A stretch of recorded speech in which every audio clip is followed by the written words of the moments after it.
Now, what a moment to celebrate. After decades of India not featuring on these global multi-sport, multi-nation events, it was heartening to see two Indian cricket squads reach Hangzhou. India definitely started strong favourites, being the highest-ranked Asian team here at the Asian Games. Harmanpreet Kaur missing the quarterfinals and semi-final matches was something they hadn't planned.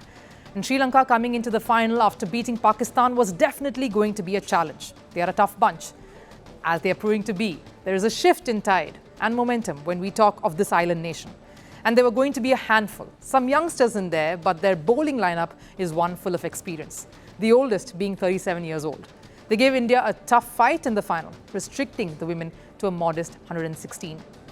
Of course, the pitch was not that easy to bat on, and the contest was intense.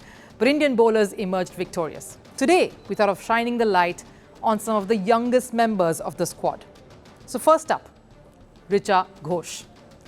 Now, she comes from a remote city, Siliguri in Darjeeling. That's right up in the north of India, a region known for its tea plantations more than sporting history. She's about to turn 20, but it did not take long for Richa to make her way into the cricket fold. She's an exciting wicketkeeper bat, absolutely electric behind the stumps and very sharp and busy with the bat. The perfect mix required in the lower middle order. She's also had support from her father in pursuing her dream. He was a club-level cricketer. Her father, in fact, encouraged her to take up pool, but there was no enthusiasm for women's cricket back then. Richa, though, did not take to any sport much like she did cricket. So her father enrolled her in the club he used to play for.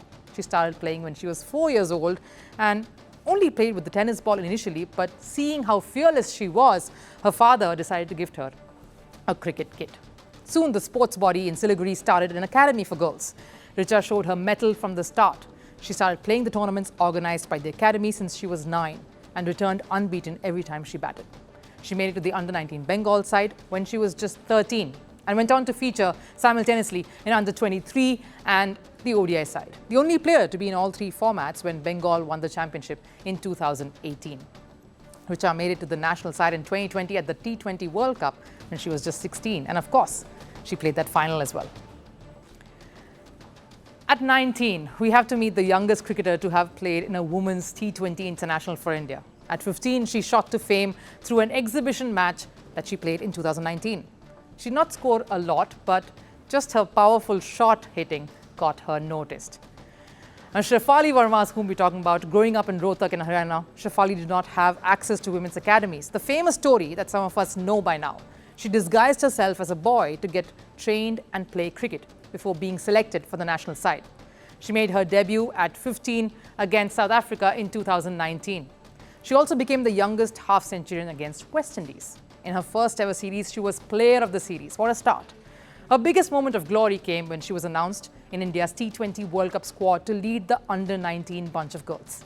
And they came back with the trophy. Just ahead of that tournament, Shafali was in fact ranked as #1 batter in T20 cricket in the world. Now I've saved the best for the last. We've seen a wicketkeeper, a batter, now a bowler. Titas Sadhu, all of 19, was actually a sprinter, following in her father, Ranadeep Sadhu's footsteps, who was a state-level athlete. She switched to swimming and then table tennis, but slowly got drawn to take up cricket. And boy, did that take her places. At the under-19 World Cup final, Titas returned with the figures of 2 for 6 to bag the Player of the Match award.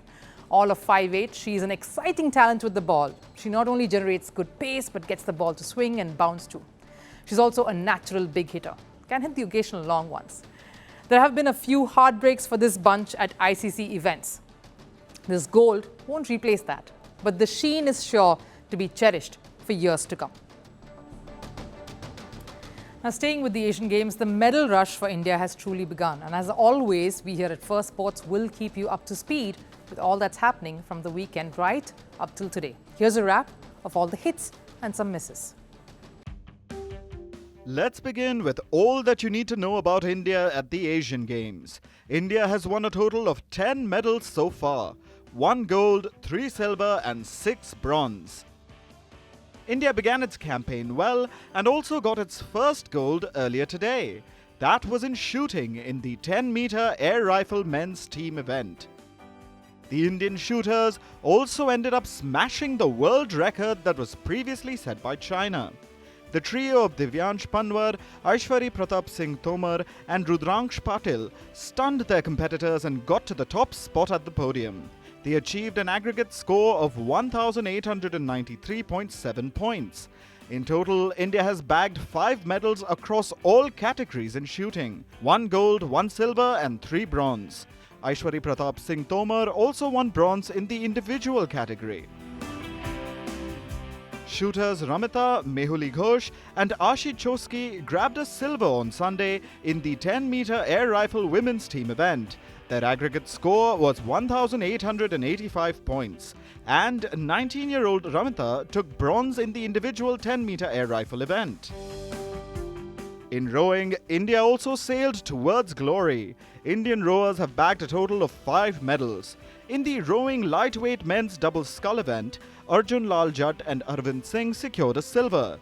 The duo clocked a time of 6 minutes and 28.18 seconds in a spectacular display of skill and teamwork. The Indian contingent of rowers also claimed a second-place spot in the men's coxed eights category. They finished with a timing of 5 minutes 43.1 seconds. Now on to some events where India missed out in securing a podium spot. The men's volleyball team ended their campaign in the quarterfinal after an impressive start. They lost to Japan in straight games. Over at table tennis, the men's team suffered a 0-3 loss to South Korea and was knocked out in the quarterfinals. The women's table tennis team lost to Thailand 2-3 in the round of 16 clash.